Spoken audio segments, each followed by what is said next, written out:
just wanted to start by taking it back to 1990 and first landing the role of Death.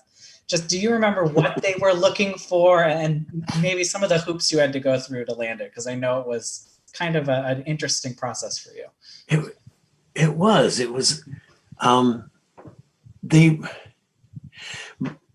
were looking.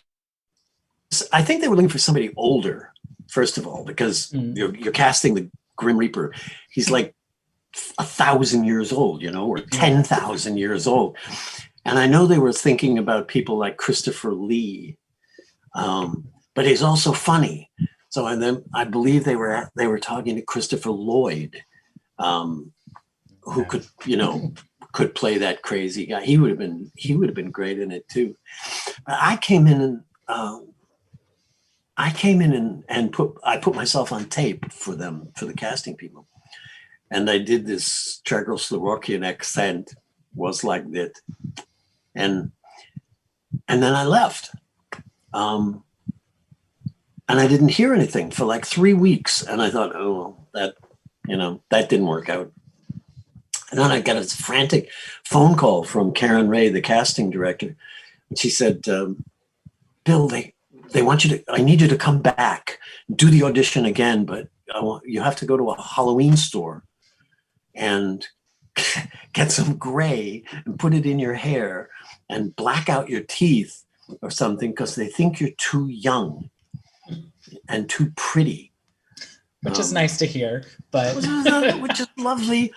Any other day I would have said, yeah, I'm young and pretty. Hello.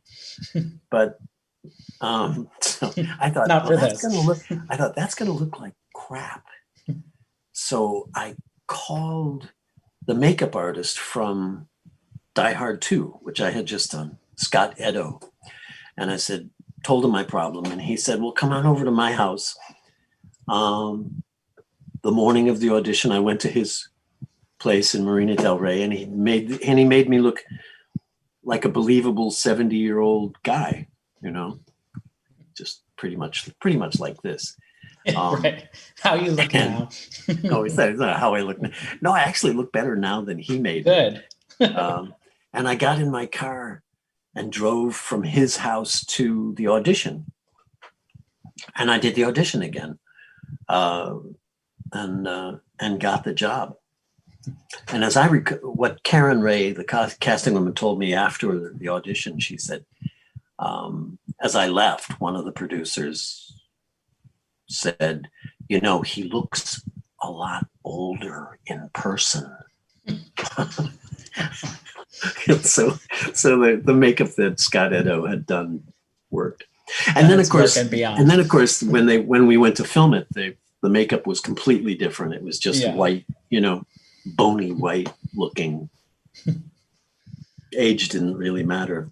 But I just had a ball doing such a big, full character, and I got getting a chance to be funny for the first time, because my career in Hollywood up to that point had been one grisly evildoer after another. Yeah, which I'm not complaining. If pays the bills, but it pays the bills, and but funny's always been close to my heart. I've always enjoyed playing in that sandbox, and so I was really grateful that Bogus Journey came along, and surprised that it took so long to come back. And now, as you get older, what have the fans been like over the years?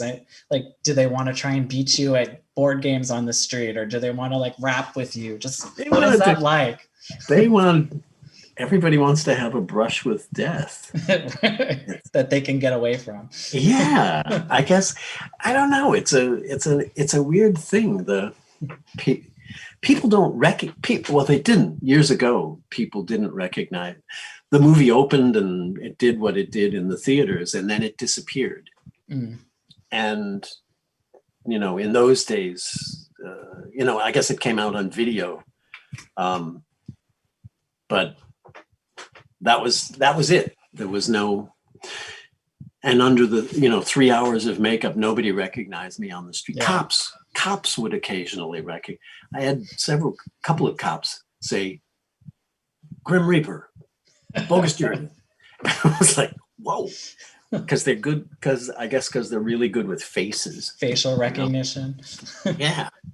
Weird. I know him from. I used to get that from after Die Hard 2 came out. I would get stopped in airports by the security guys because they knew me from somewhere, but they didn't know where they knew me from. and knew they should be concerned. And they knew they should be concerned.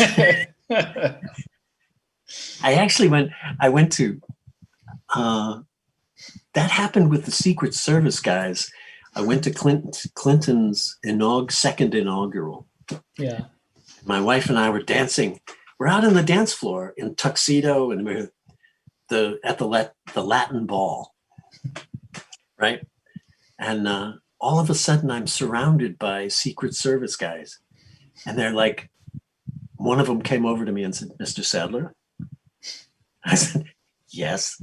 I was like, they said, and they went, "Have a good evening."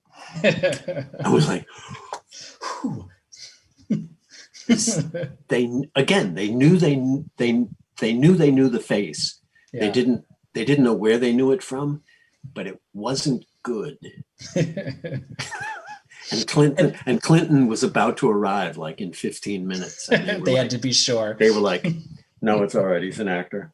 And now I know your daughter, she made a cameo in Bogus Journey. Is that something she's come to appreciate over time? She was I'm sure she doesn't remember it happening. I think but she was looking back 3 or 4 or something. My wife, that's my wife as well. Right. That little English family that dances. Yeah. It's great fun. She's got kids of her own now. I'm a grandpa. They haven't seen the movie yet. Really? I have 2 grandkids. One is 4 and one is 1. Okay. So they got some time then. Yeah, but that's gonna be fun. I remember when I did Bogus Journey, I asked the producers if I could be in the movie somewhere, make a cameo without all the makeup, because and that's what they came up with, was be the little English family.